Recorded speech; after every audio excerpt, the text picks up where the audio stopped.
How to create a go-to-market plan that actually works. Most businesses don't fail because they have a bad product. They fail because no one knows, cares or understands why they should buy it. Launching a product without a go-to-market plan is like driving without a GPS. You might have a destination in mind, but good luck getting there without taking a few wrong turns. A GTM plan isn't just some fancy corporate strategy document. It's the battle plan that makes sure your product reaches the right audience at the right time with the right message. It's how you outsmart competitors, generate demand, and actually get people to buy what you are selling. So how do you build a GTM plan that doesn't just look good on paper, but actually works in the real world? Let's break it down step by step. First of all, define your target market or who actually cares about it. Let's start with the most critical question. Who is your product actually for? Everyone is no valid answer. Many startups make the mistake of casting too wide of a net. They assume that more potential customers equals more sales. But in reality, the more specific your target market, the higher your chance of success. You need to ask yourself, who has the biggest problem that my product solves? What type of person or business would pay for this solution? Where do they spend their time online and offline?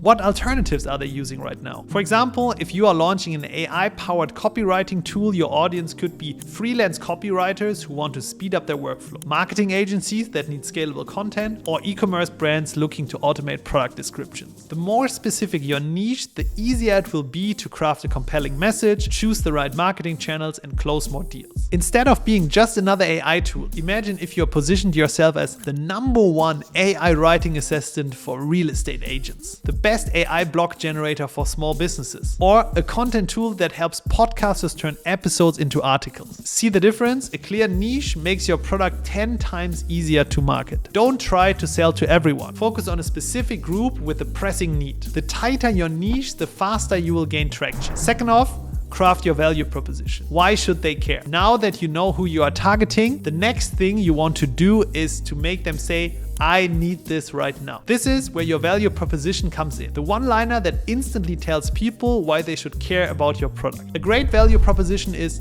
clear, so no industry jargon, no fluff, just straight to the point. It's compelling, so it focuses on the biggest pain points of the customers and how you solve them. And third off, unique. So what makes your product stand out from the competitors? Here's a simple framework. Your product helps target audience achieve biggest benefit without biggest pain point. Let's apply this. A weak value proposition would be our software streamlines content creation. A strong value prop would be write high converting content 5 times faster without hiring a team. Or another example, the weak value prop would be we make great tasting protein bars. A strong value prop would be the only protein bar that tastes like dessert without the sugar crash. So your value proposition is the first thing people will see when they visit your website, hear about your product or read your ads. If it's bland, confusing or forgettable, you're losing customers before they even give you a chance. Your value prop should immediately answer what's in it for me. Avoid generic statements and get super specific about the benefits. Number 3, choose your distribution channels. So your product could be amazing, but if it's in the wrong place, no one will ever find it. So how do you pick the right channels? Ask yourself, where do my ideal customers already spend their time? Are they searching on Google, scrolling on Instagram, or reading industry blogs? Do they prefer direct outreach like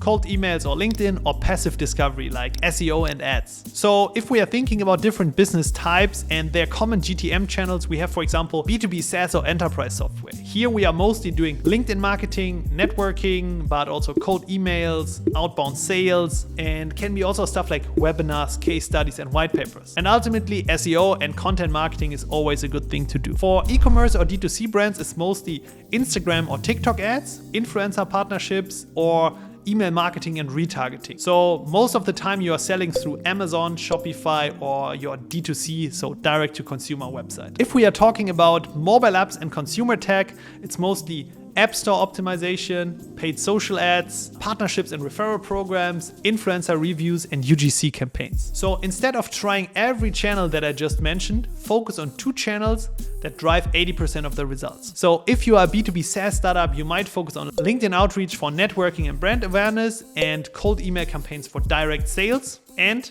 SEO-driven content marketing for long-term growth. So what's the lesson here? Go where your customers already are. Focus on 2 to 3 high-impact channels first and then expand later. Number 4, develop your pricing strategy. So how much should you actually charge? Pricing is one of the hardest decisions in a GTM strategy. Charge too little and you leave money on the table. Charge too much and you scare customers away. The goal is to find that sweet spot where your price reflects the value you provide while staying competitive. So step number 1 is you need to understand your pricing model. There are several ways to price your product. Cost plus pricing. You add a markup on top of your costs. As an example, you make a product for $20, you sell it for $50. It's best for a physical product and e-commerce. Second off is value-based pricing. You charge based on the perceived value to customers. This could be a software tool that helps businesses make 100K per year, and then you could charge 5K per year. This is best for SaaS, services, or premium products. Next up is the competitive pricing. So you set your price based on what the competitors charge. So if most CRMs charge $25 per month,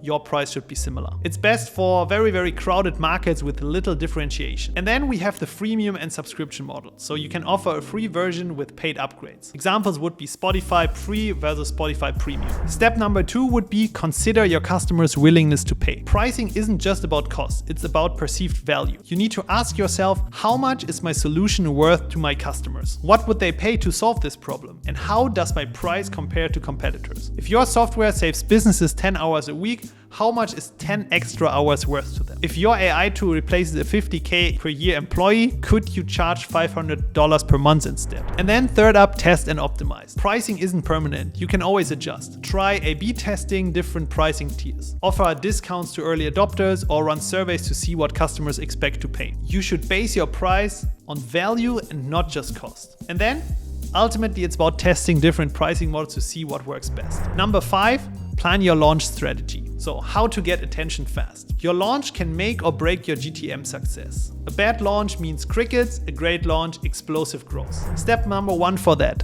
Build hype before the launch. You don't want to launch to zero audience. Start building anticipation weeks or months before your product goes live. Easy ways to build hype could be an early access list in which you can offer signups for beta users, but you can also do like teasers and sneak peeks, so share behind the scenes content. You can start with influencer marketing to get industry experts to talk about your product, or you can engage with a community like a LinkedIn group, Discord, or subreddit. As an example, when Superhuman, so this email app launched, they created an exclusive invite-only waitlist. People really begged for access, creating instant demand. Second up, you need to choose your launch channels. So where will you announce your launch? So for B2B and SaaS, I have a couple of ideas. Product Hunt launched, for example, for tech products, LinkedIn posts and outreach, cold email campaigns, or webinars and case studies. For e-commerce and D2C, you could do TikTok ads, Instagram ads, giveaways or referral programs, or even do some press releases on lifestyle blogs. And for mobile apps or consumer tech, you can do an app store optimization, partnerships and referral bonuses, or user-generated content campaigns. And third up, you need to create a killer launch offer. So give people a reason to act fast. Some ideas could be limited time discounts for first buyers, exclusive bonuses for early adopters, or referral rewards for users who bring in others. My key takeaway here is start marketing before the launch. Number 6, track performance and optimize. So how to stay on top. The GTM plan isn't a one and done deal. It's a constant feedback loop. Track key metrics like customer acquisition cost, conversion rate, churn rate, and lifetime value for SaaS. Or for e-commerce, monitor traffic, average order value, and how many people are abandoning your cart. You can use tools like Google Analytics, Hotjar, HubSpot, or Mixpanel to gather these insights. And if conversions are low, you need to refine the messaging and the audience. If churn is high, you could improve onboarding. The best companies don't just launch. They analyze, iterate, and optimize continuously. Success comes from data-driven adjustments. So bring it all together. A winning go-to-market strategy isn't about luck. It's about understanding your market, crafting the right message, and executing with precision. So let's recap. First of all, you need to find your target market. Who actually needs your product?